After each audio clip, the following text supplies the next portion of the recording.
Hey, welcome to Brox and Max. Not going to have very many nice days left here in the Northeast. It is late October, about 2 days short of Halloween. So normally this time of year we get snow, really cold, rainy nights, frost in the morning. It goes on and on. The summer's over with, and whatever, it is what it is. But because we don't have many more nice days, I have to take advantage of the days that are good and do some fluid filming or rust preventative maintenance. What I use is not fluid film. I will eventually when I run out of the stuff that I have. Not in any particular reason. It just happened to be that this stuff that I use kind of fell on my lap, and I got a 55-gallon drum of it that I'm trying to use up. Not wasting it, but I got a lot of stuff. Got low boys, got tag trailers, and in particular this dump trailer. Now you've seen it in other videos before with the Superliner hauling it. This is a 2000 R&S. You can use it for anything, demo, rock. It's got a 3/8 floor in it. It's pretty heavy, pretty stout, and the cross members are every 12 inches. But the nice part about this trailer, along with its ruggedness, is it's clean. So I want to keep it that way. Now, over the years, we had this. We didn't buy it new, but it was damn near brand new when we bought it. So I'm just trying to keep it nice. And we have sprayed rust preventative stuff on it before. Not necessarily fluid film. I wished I had known about that kind of stuff when I was a little bit younger, or maybe 10-15 years ago, just because I just was introduced to fluid film about maybe 5 years ago, not quite 10, and I truly believe that it works. But you have to have it on some relatively new stuff. If you buy a new vehicle, that would be the time to put it on. This in particular, you have just a little bit, not bad, it's just a little bit of paint flake, and then you have some little bit of surface rust where the bare steel is starting to pop from just the road grime of slinging tires. And this is mainly the spot and in between the tandems that I want to really pay attention to get it really dosed up with this rust preventative. It's got heavy duty, I call them junior I-beams, but still, if you run a little bit in the wintertime, which we do have work all year round practically, and then these pockets start to rot out. But we don't use the trailer a ton, but we use it enough that it stands around, and we don't want Mother Nature to take it over and rust it right to the ground. So this video is basically what I do to get our stuff prepared for the winter, for what does go out in the winter time. Machines, it depends on the machine. Like backhoes we would spray. Our bulldozers, no, because we'll just wash them when we get them back if we do work them in the winter time. But you can see this has got some just previous stuff. Like what I want to do, see, that's actually the stuff, this rust preventative stuff. I don't want to pressure wash it because this isn't a brand new trailer, and I don't want to pressure wash all of the previous stuff off. All this really is just to give it a top coat, and if we don't use it in the wintertime, that's fine. It'll just sit there and ooze, and where the salt wants to get in, it's too late, because this ooze, pig fat, whatever this stuff is, will just smear in there, and hopefully we'll have a trailer 10 years from now. So stay tuned. I'm going to back this camera way out of the way because I don't know how much overspray is going to get on the lens if I was getting it close, because there is a little bit of overspray. I do use a airless sprayer for this particular application. No particular reason other than it's faster instead of using, if anybody has a means of doing fluid film and they bought the fluid film gun, I think it's like a quart gun. Yeah, I don't got time for that because this is way too big to be dealing with just that. So this is my process, so check it out. Now before I get going and spraying this, all I used was shop air just to get the majority of the dirt off, because the airless sprayer, it does blast any type of debris that you miss and blows it all over the place. So I just wanted to get it relatively clean and get in here the air tanks, the springs. It's also a good source of lubrication because I'll be spraying back here, and these are the tailgate linkages that, I mean, we spray them every once in a while, but this stuff just lingers around, so it acts as a penetrant too. This trailer has also spent a little bit of time when we had some disaster jobs, some flood waste up to the landfill, so it's got some garbage juice action that probably started this oxidation process. And I have some local chatter here that say that I over rust prevent. I really don't think there is such thing. If you touch up your equipment once a year just to make sure we're all good, I would say that's a good idea. Because like I say, look at the subframe on this chassis here. It's still got paint on it. So other than the road grime acting like a sandblaster when we're somewhere in mud or landfill or in the middle of winter when there's sand all over the road, this isn't really awfully bad. But I also take into consideration R&S not knocking the brand, because every brand that knocks these out does it. I don't think their paint prep is the greatest. I don't know if they use primer on, they may use it on the outside of the box here. I don't know if they use it on the underside. I think it's just blast it real quick to get them out the door. They may have changed their ways since 2000, but there's a lot of low boys, a lot of flatbeds out there that are rusted right to the ground because lack of soap and water, but I also think there just isn't enough primer, if there is any, or paint to give it longevity. My personal opinion. Get a sneak peek of what this stuff actually is. They call it Lubri Plate.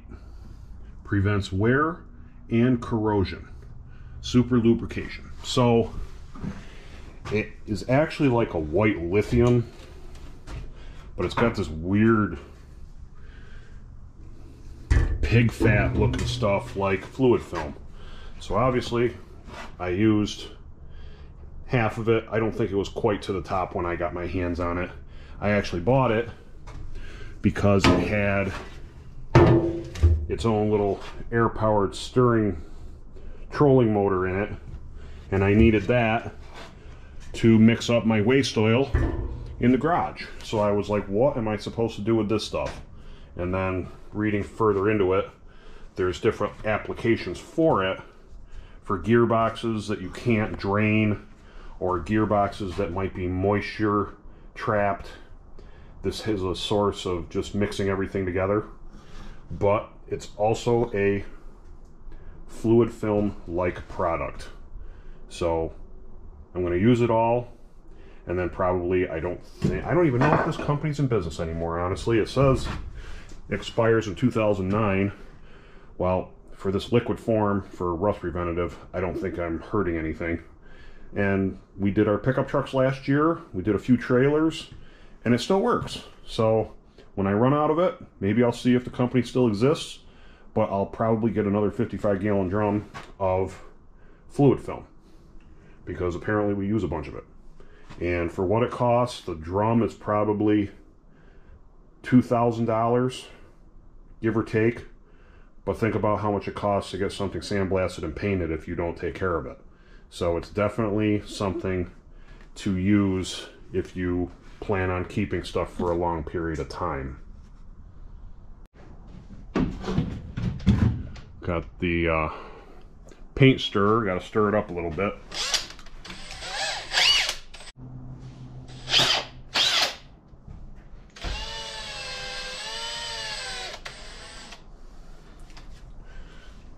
So you can see it's pinkish, but it's got some clear stuff in it. It does separate on its own when it sits around a while, so that's why you have to, every once in a while when you use it, put the paint stirring stick in it and stir it all back together and go to use it.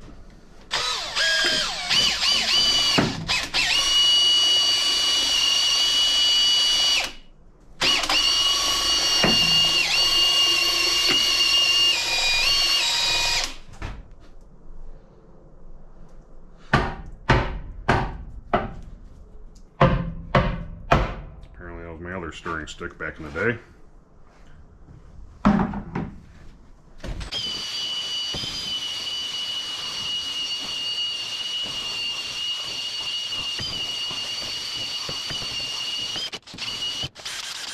So the reason why the stirring stick is yellow, it's because that's cat yellow.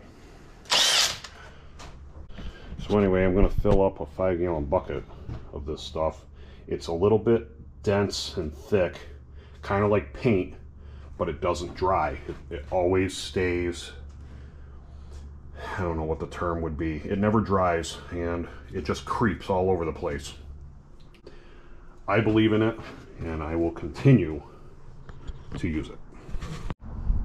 And what I use is a Wagner airless paint sprayer that I got from Lowe's a long time ago. I used to paint dumpsters and roll-off cans, so I use this, hence why it's red in color, because that's what the company color is. And I had no use for it once I stopped painting, and I rebuilt it a couple times, and I'm glad that I was able to figure out what I could do with it. So this is the perfect solution for a large amount like what I'm doing.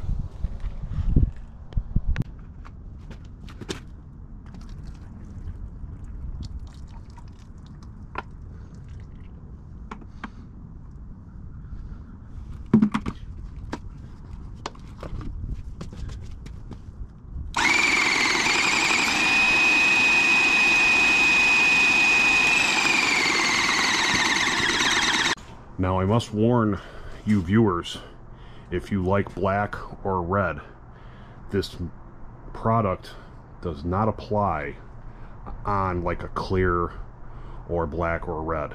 Just want to brace everybody that's going to be watching this.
So there you have it, job complete. I'm going to park it out in the sun and let the metal warm up so it can kind of bake in there and ooze everywhere. And it's a good solution for salt and brine that they put on the road. It just repels off of this stuff. So I'm pretty happy with it. And I used roughly 3 gallons. So 3 gallons to do that whole dump trailer. It's actually going to take me longer to edit this video than it was for me to apply this on. I would highly recommend, if anybody has a large amount of stuff, to get rust preventative stuff on there. That's my way of doing it. I just don't like rust. There's just something about rust. Dirt is fine, and don't get me wrong, we wash stuff every once in a while, but I hate rust. There was a CL that I wanted to buy. It was a black one out in Ohio that had a E9 in it. Ran real good, but it just had too much rust. Had to sandblast the frame, do the cab over. Cab was rotted out. So by the time it was all said and done, I might as well find a nice CL with a junk motor to swap out that way. There's some people that just want to do that. They'd rather have a rusty truck with a nice motor. I'd rather have a carcass with a bad motor and take a chance on finding something good.